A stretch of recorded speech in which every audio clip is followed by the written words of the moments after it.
Hello and welcome.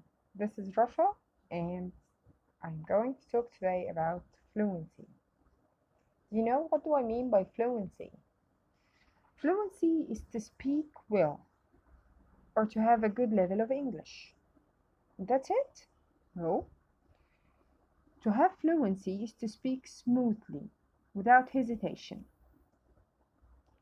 Okay. To do so, you need actually to have two things. You need to have physical ability to do so. You have mental ability to do so. Physical, that's to say phonetics. I mean, your mouth needs to produce and connect English sounds and words in a smooth way. As for mental, we are talking about your brain. You find the right words and build English sentences in a good order and a meaningful context. So, when you decide to speak, you need four skills.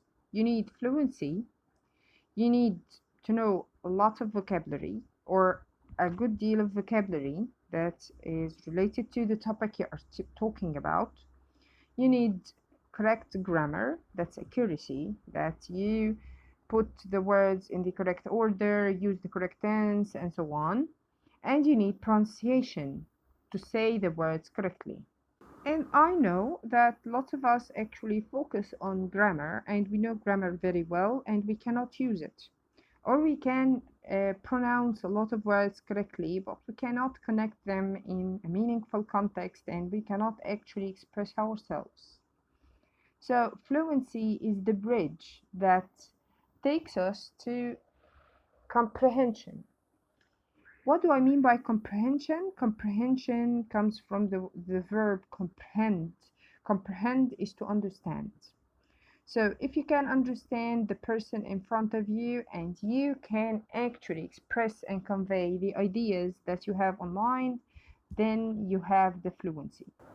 So fluency is the bridge, and fluency is a practical skill. It's not an academic something. It's like doing a sport or playing a musical instrument. You need to practice regularly to make progress.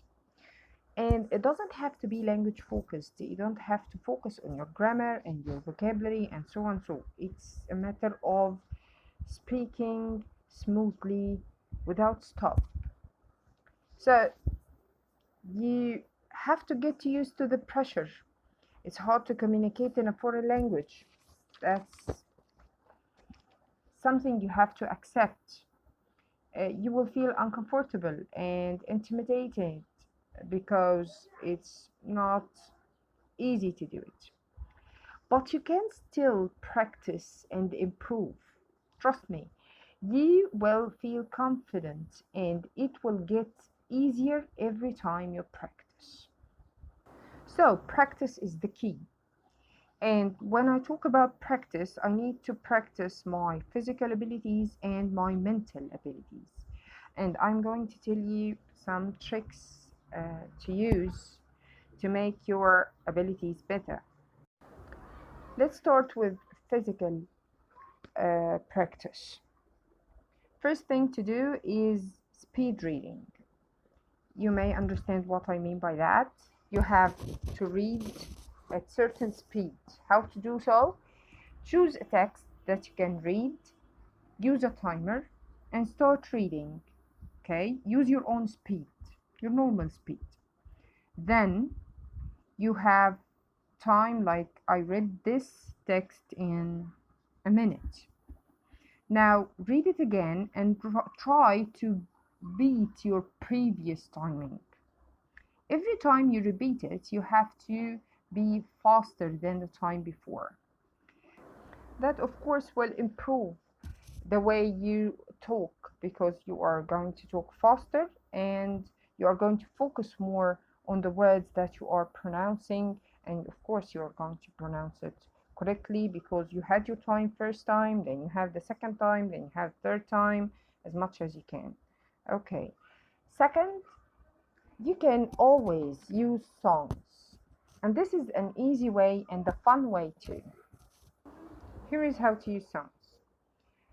First of all, you listen to the song, then repeat and repeat and repeat.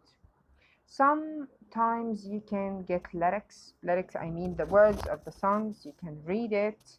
Then you can sing with the song. Some people can actually listen to the song and try to write down the words that they listen to, or to write down the lyrics themselves and see if they got it right or not. This way is amazing in practicing listening, and later on it will, of course, affect your speaking skills and make it better, much better. Moving on to the mental side. When I talk about mental side, I will give you two pieces of advice. Learn in chunks and break the habit. What do I mean by learn in chunks? I mean, when you do memorize vocabulary or words with translation, this is a huge mistake. Um, you can't actually be fluent if you use this way of memorizing words. You don't need individual words when you speak. You need phrases, you need sentences. That's what we mean by chunks, okay? When you speak, you are nervous enough. If you are speaking in your own language, you are nervous because you are talking to somebody else. You are trying to express your thoughts and you have limited time to do so. You have limited time to respond to somebody who is telling you something and you need to tell him your opinion or your answer or whatever. So, this is a very complicated process to do if you are going to use word translation method, because you are going to think in your own language. You are going to try to find an equivalent or a translation to the words that you have on your mind, not to mention the grammatical rules and all the other stuff. This is not right. This is not helpful. You can't actually do this. It's natural for you or your passive skills to be better than your active skills. And listening and reading are passive skills, or we call them receptive skills. That means you receive the information. Okay. When we come to the active skills, or what we call productive skills, we have speaking and we have writing. As for writing, you have the time to think what to do. You have the words in front of you. You can edit and you can change whatever you wrote and do it again and rewrite it again. So speaking is the most difficult skill you can practice. I'm not saying that to intimidate you, no. But I'm saying that to tell you that you need to practice more. And I'm not saying that theory is not important. Theory is important, of course, because practice and theory work together.